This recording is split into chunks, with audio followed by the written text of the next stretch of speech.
Ya. Tema kita hari ini adalah psychology of money, ya. The psychology of money maximize your profit, gitu. Jadi memang kalau ngomongin keuangan ini nggak ada habisnya ya dok ya, Benar, benar, karena termasuk termasuk kebutuhan basic kita semua sih, gitu. benar. Setiap kita pasti akan ngejar financial security buat kita masing-masing. Nah, seperti apa sih sebetulnya ya kita ini sikap kita ini terhadap uang ya, terus bagaimana nanti teman-teman bisa mengatur emosi. Nah, di sini kita udah kedatangan narasumber yang hebat banget, teman-teman. Kenapa ya? Saya itu janjian sama Dokter Aime kira-kira sudah 2 bulan yang lalu ya, Dok ya. Kita tektokan ya. Susah loh, teman-teman cari jadwalnya Dokter Aime ini. Iya, udah saking sibuknya beliau gitu karena memang Dokter Aimi ini praktek di National Hospital Surabaya ya dok Iya, ya benar. gitu. Kita sama-sama di Surabaya tapi belum pernah ketemu offline ya dok. Iya, nanti Nanti habis kapan-kapan ini berarti harus kita ketemuan ini. Kan saya kan iya juga, kita ngopi-ngopi ya dok. iya, karena kan bagaimanapun semua orang pasti butuh uang, kan? Termasuk saya sebagai dokter Yes, kan saya juga harus mengelola uang saya gitu. Dan ini yang juga ya. penting buat teman-teman ketahui, termasuk juga mungkin follower atau pasien-pasien saya, bahwa semua orang kita harus Yes. memikirkan uang, karena kalau kita nggak ada uang kita juga bisa sumpek, kita bisa stres, ya kan? Uang Iya, memang bukan iya, iya segalanya, tapi betul. segala-galanya juga Betul. butuh uang, ya kan? Kita harus realistis. Iya.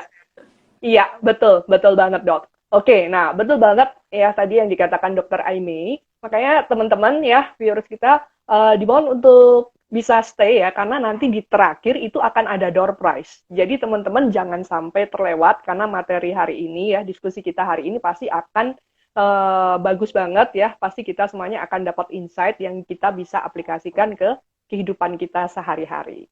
Oke, teman-teman kayaknya teman-teman kita ini udah pada nggak sabar nih, Dok. Ayo, ayo, ayo gitu. Kayak pengen segera mulai gitu ya. Oke, baik.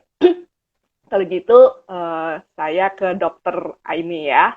Dok, nah perkara tentang uang ini ya dok ya gitu. Kan seringkali orang-orang berpikir bahwa wah segala sesuatu ini ya katanya uang memang bukan segalanya tadi ya dok ya. Tapi eh, memang kita dalam segala sesuatu ya butuh uang gitu dok. Nah sebenarnya itu bagaimana sih dokter Aini? Silahkan dok Ya. untuk bisa memberikan Ya, ini penjelasan. mungkin di awal ya, kita perlu mengetahui dulu tentang hierarki kebutuhan manusia ya. Sebenarnya Ya, hari ini kenapa kok juga kita bahas psikologi of money itu dari buku ini ya. Setelah saya tektokan sama Bu Diana, saya membeli buku ini untuk mempelajari supaya kita bisa sama-sama belajar, karena ini juga penting buat saya, pengembangan diri saya juga kan. Nah, tapi mungkin saya sedikit tambahan yang mungkin nggak ada di dalam buku The Psychology of Money ini, tentang kebutuhan manusia. Jadi menurut Abraham Maslow itu kita itu memiliki hierarki kebutuhan agar kita bisa merasa bahagia di dalam hidup. Ya, dimulai dari kebutuhan yang paling dasar dulu, baru kita bisa naik ke step berikutnya. Dan kalau kita bisa terpenuhi piramida ini, maka kita akan merasa hidup kita terisi dan penuh. Nah, ini yang teman-teman perlu ketahui ya. Dan teman-teman bisa refleksi diri, aku kurangnya di piramida yang mana ya.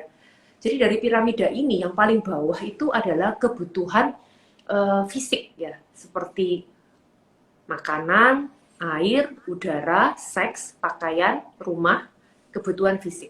Itu yang paling dasar ya. Tetapi di dalam dunia modern ini kebutuhan fisik itu secara tidak langsung adalah uang. Secara tidak langsung, meski tidak semua dihubungkan dengan uang, tetapi secara tidak langsung adalah uang. Loh kok bisa? Iya, karena dengan Anda memiliki uang, maka Anda bisa membeli makanan. Dengan Anda memiliki uang, maka Anda bisa membeli minuman. Anda bisa membeli rumah. Jadi kebutuhan pokok Anda bisa terpenuhi. Ya. Sesudah kebutuhan pokok itu terpenuhi, maka Anda akan naik ke jenjang berikutnya. Ya. Jenjang berikutnya adalah rasa aman. Rasa aman. Rasa aman itu apa? Ketika kita nggak ada sakit penyakit, ya. Makanya kenapa kok asuransi itu sebenarnya menjual rasa aman. Itu juga pentingnya ya. Mungkin kalau di Maybank juga mungkin ada ya produk asuransi. Itu sebenarnya salah satunya dijual adalah rasa aman. Ketika kita merasa secure, ketika kita sakit ada yang di cover ya, ya kan. Kemudian kita memiliki pekerjaan, kita memiliki penghasilan, kita masih memiliki tabungan. kita nggak digebukin oleh pasangan, memiliki pasangan yang bisa Ya.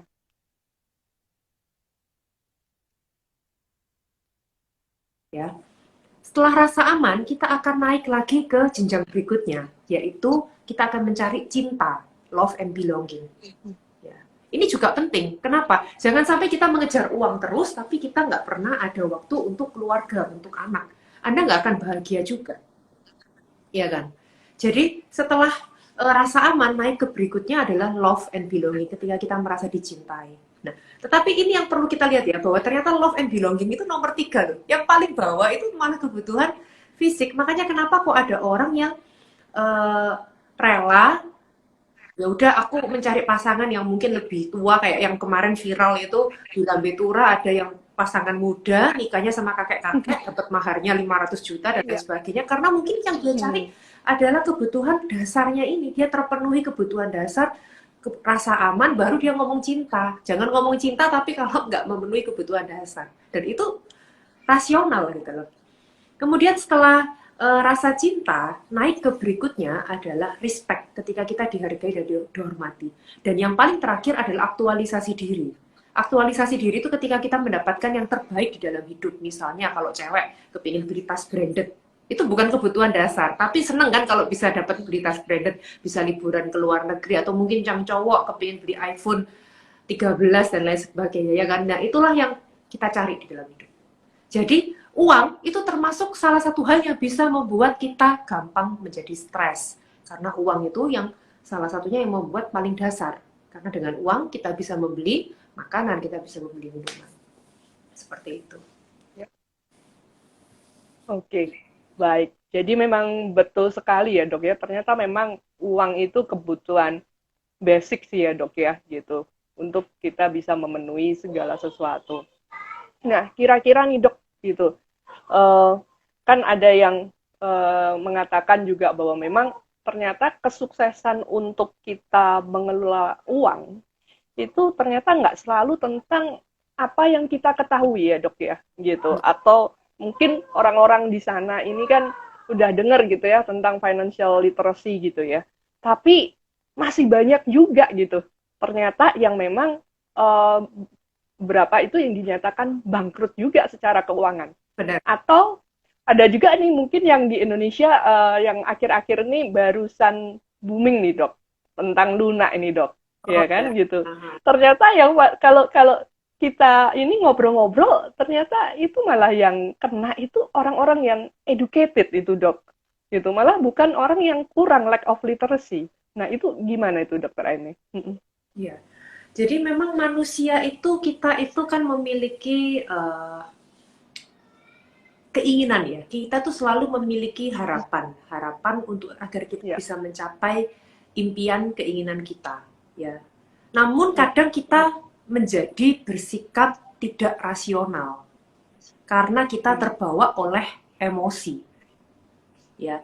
Di iya, sanalah yang tadi mungkin seperti Bu Diana bilang, bahwa sebenarnya keberhasilan keuangan itu tidak ditentukan oleh tingkat edukasi Anda, tetapi ditentukan oleh bagaimana Anda menjaga psikologis Anda agar Anda bisa tetap tenang, ya. Karena ya, manusia itu kita kan digerakkan oleh emosi, ya. Nah, ini yang mungkin kita iya, perlu ketahui ya teman-teman. Kita tuh digerakkan oleh emosi. iya, Emosi itu hmm, yang akan membuat kita bertindak, ya, yang menggerakkan hmm, manusia. Ada 4 emosi dasar kan. Ada emosi senang, sedih, takut, dan juga marah. Ya, ya, kita akan merasa senang ketika kita mendapatkan apa yang kita inginkan. Ya, contohnya misalnya kayak ya, orang-orang yang berinvestasi nggak cuma di saham ataupun di Bitcoin, ya, tapi di uang digital itu, mereka ketika mereka mendapatkan untung, kita tuh akan cenderung kita ingin mendapatkan untung lagi, bahkan yang lebih besar. Itu juga yang terjadi di meja-meja judi, ya. Makanya kenapa kok ada namanya judi patologis di secara hmm, sistem psikiatri, ada yang orang yang namanya sakit judi patologis, karena mereka nggak bisa stop untuk berjudi, karena ketika mereka mendapatkan reward, mendapatkan kemenangan, kita itu akan cenderung, psikis kita tuh kita kepingin menang lagi, kita kepingin hmm, ya, sukses lagi, dan kita betul, akan menghindari rasa sakit, kita nggak mau kalah, kita nggak mau rugi, makanya di sana kita akan mencari rasa senang itu. Jadi Emosi yang pertama rasa senang itu. Kemudian yang kedua adalah rasa sedih. Sedih itu ketika kita harapan tidak sesuai dengan realita. Misalnya Ya, ketika kita kalah ya, bukan kalah ya, lebih baik rugi ya. Kalau kalah kan seolah-olah permainan, tapi ketika kita rugi, loss di suatu saham, kita merasa sedih, kita cenderung menghindari itu pasti. Kemudian yang ketiga adalah rasa marah dan juga rasa takut. Nah, takut ini juga menggerakkan kita di dalam saham, di dalam sekuritas, di dalam investasi kita ya. Karena kalau kita takut, fear, ya kita akan cenderung akhirnya kita akan cenderung cut loss kan biasanya. Kita akan cenderung akhirnya kita iya, nggak mau rugi, akhirnya kita cut loss gitu. Tapi kemudian ketika naik, kita menyesal, ya kan? Biasanya kan begitu akhirnya menyesal iya, malahan. Ya, itu suatu hal yang amat iya, sangat wajar karena memang manusia kita akan cenderung menghindari menghindari rasa takut itu kalau kalau takut kalau kita kalah. Nah, kenapa kok orang sampai berani berinvestasi di uang palsu digital ya? Kita bilangnya uang palsu digital karena memang di dunia nyata nggak ada, di dunia metaverse kan adanya. Karena mereka melihat eh, chance untuk menangnya tinggi, meskipun kemudian chance untuk ruginya juga besar. Sebenarnya dimanapun, nggak cuma di uang palsu digital Bitcoin, tapi meskipun juga di saham ataupun di investasi-investasi lain juga selalu ada risk and reward, ada resiko dan ada iya, rewardnya. Misalnya betul. kayak tadi tentang Luna ya, ada yang rugi sampai akhirnya depresi, bunuh diri kan ada ya. Tetapi juga saya lihat Hmm. contohnya yang saya lihat itu Belvin itu mention namanya. Belvin kan itu kalau saya lihat dia beli beli Luna di harga 0,002 ya kalau nggak salah dari harga 9 juta kemudian jadi miliaran kan sekarang uangnya gitu loh. Jadi memang manusia akan selalu seperti itu. Apakah ada yang benar, apakah ada yang salah? Kita nggak bisa bilang benar atau salah karena itu semua tergantung di titik mana kita masuk, di titik mana kita membeli, ya kan? Itu bisa menjadi Iya, suatu kesempatan, tetapi itu juga bisa menjadi suatu kerugian. Kalau kita belinya tepat di harga yang tepat, kayak Belvin, ya kita jadi untung. Tetapi kalau kita belinya di harga yang tinggi, ya kita jadi buntung. Nah, tetapi itulah kalau di uang digital, ya tidak ada yang nyata kan, tidak ada yang real. Kalau saya sih nggak berani di uang digital. Saya sih lebih hmm, lebih memilih di investasi yang nyata ya, kalau saya gitu. iya, iya dok, gitu. Jadi memang emosi-emosi tadi itu yang menggerakkan kita untuk melakukan sesuatu ya dok ya. Jadi memang berarti keputusan untuk membeli atau menjual itu kan memang banyak itu dari sisi emosional ya dok ya. Mungkin sudah bukan secara logika lagi ya gitu. Biasanya kalau mungkin orang berpikir bahwa oke, okay, saya mau berinvestasi ya, misalkan ke perusahaan ini, itu karena perusahaannya baik-baik ini gitu. Tapi begitu kita udah mulai masuk benar-benar untuk istilahnya berinvestasi secara uangnya, itu udah yang lebih mendominasi emosi itu tadi ya dok ya, Benar. bukan rasionalnya ya. Benar, seringkali kita Hmm. memang digerakkan oleh emosi. Tetapi apakah itu Hmm. selalu salah? Menurut saya juga nggak selalu salah loh di dunia saham yang seperti sekarang ini ya. Ini kalau yang saya lihat loh, Iya. Bu Diana Hmm. mohon koreksi kalau saya salah. Hmm. Kenapa? Karena kalau saya lihat Iya. kadang kita pakai value investing ya, kita ngelihat oh per PBV-nya udah murah nih, udah kita beli kan. Tapi ternyata harganya juga cuman segitu-segitu aja kan. Ya nggak sih? Justru Hmm. kadang ketika ada Iya. yang volatility, ketika ada pergerakan, di sanalah kita memiliki uh, chance ya untuk bisa menang, meskipun juga ada chance untuk kita bisa rugi, ya kan? Iya. Ya, betul dok, gitu.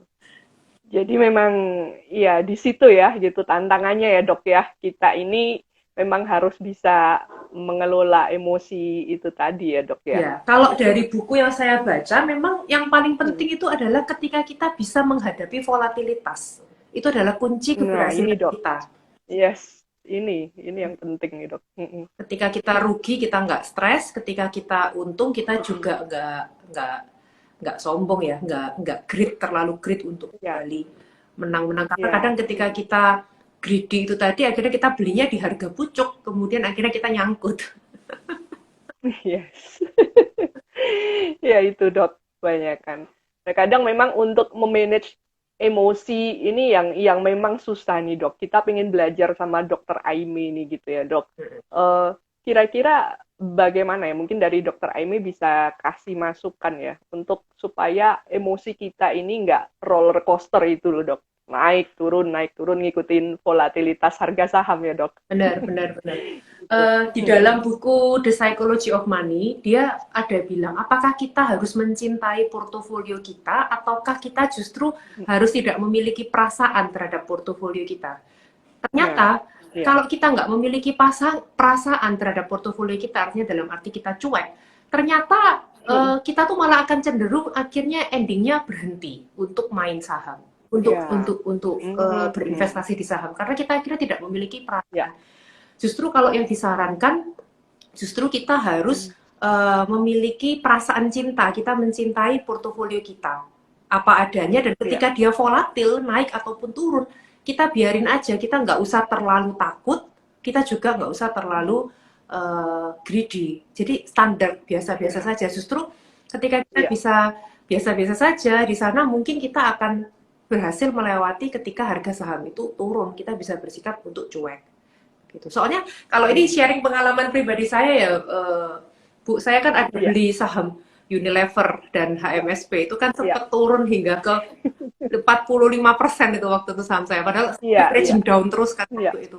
Turunnya sampai segitu. iya. Kalau ditanya apakah saya takut, ya takut. Tapi untungnya kok ya saya biarkan ya waktu itu. Sehingga sekarang kerugian saya sudah Hmm, berkurang.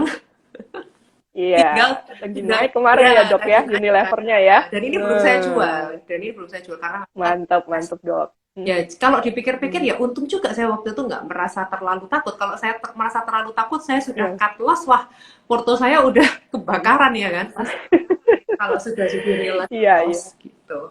Iya, iya, betul. Nah, dok boleh tanya dong dok gitu, kira-kira yang bikin dokter Aime kemarin nggak jual Unilever sama kalau HMSP sekarang kan mungkin masih belum terlalu rebound ya dok ya, Hmm, hmm, HMSP-nya ya, hmm, hmm. gitu. Nah, yang masih bikin dokter Aime hold dua saham itu apa dok?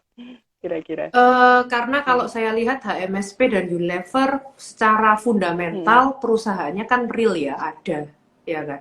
Yes. Perusahaannya real, ada, dan masih beroperasi, dan nggak kelihatannya nggak akan bangkrut dalam waktu dekat. Ya kan. Jadi makanya Yes, kenapa yes. saya masih hold, karena sebenarnya itu kan termasuk blue chip juga kan sebenarnya. Yes, iya betul. Luar biasa loh ini Dokter Aime teman-teman ya. Nanti bisa kita sering ajak collab ini. Nggak kalah loh ini. Jadi part dari Maybank Sekuritas loh Dokter Aime ini bisa kasih edukasi. Udah tahu basic-basic fundamental nih dok. Tapi BTW Baswi saya juga hold HMSP kok dok. Iya kan. Soalnya kita Jadi sudah masih sama. kebanyakan, Ya, kalau kita jual kan rugi ya nggak Bu? Kalau aku sih aku biarin iya. sekali gitu. Tapi memang waktu itu kalau dari saya sendiri, kenapa sampai sekarang juga masih hold karena kita ngeliatin dari sisi dividennya juga sih dok Oh ya, iya ya, gitu. benar-benar. Dia ngasih dividennya juga hampir 100% kan Hmm, untuk hmm, HMSP dan kita believe bahwa memang perusahaannya ini bagus hmm. gitu. Wow, ini teman-teman kita udah dikasih bocoran loh sama Dokter Aime loh untuk portonya Dokter Aime ini luar biasa ya. Oke dok, balik lagi ke psikologi of money tadi nih dok. Nah, gitu kira-kira ada nggak sih dok ya gitu yang mungkin kita bisa ambil kalau sekarang ini ada nggak dampaknya gitu ya? Ini tadi kalah trading ini bagi kesehatan mental dok. Oh Gitu. sangat besar. Tadi ada juga yang nanya, iya tadi ada yang juga nanya juga gimana cara ngadepin biar nggak FOMO gitu dok. Hmm, Itu hmm, juga. hmm, hmm. Ya, Silakan dokter. ini kita bahas yang mana dulu? Yang kalah trading dulu ya. Ya, dampaknya kalau Iya, yang kita kalah kalah trading dulu. trading ya sangat besar. Di sanalah pentingnya kita memiliki ruang untuk kesalahan. Ruang untuk kesalahan Iya, akan ada berhubungan ya. Kalau kita nggak memiliki ruang untuk kesalahan, kita nggak bisa menerima kekalahan, kita nggak bisa menerima kesalahan, seolah-olah itu adalah the end of the day, akhir dari segalanya, maka di sana mungkin kita akan desperate, maka di sana mungkin kita akan iya, depresi, dan akhirnya ya iya, berujung ke sampai yang kejadian kayak bunuh diri, karena mungkin kita memasukkan semua uang kita ke sana, atau bahkan mungkin menggunakan utang bank ya untuk bermain saham. Karena kan kalau di Iya, di buku yang ini yang saya baca ini ada sempat tertulis bahwa kalau masih muda malah dia disarankan untuk 2 banding 1, bisa 2 uang utang 1 uang sendiri. Tapi kalau saya sih saya nggak berani kalau saya ya. Kenapa? Karena kan bursa saham itu volatil ya. Kalau memang Anda iya, tipe yang berani ya betul, silakan, karena ada orang yang tipenya yang sebagai konservatif, ada juga yang berani mengambil resiko. Memang gimana pun kalau berani iya, ngambil resiko ya memang chance untuk keberhasilannya juga besar. Tetapi chance untuk rugi juga harus siap.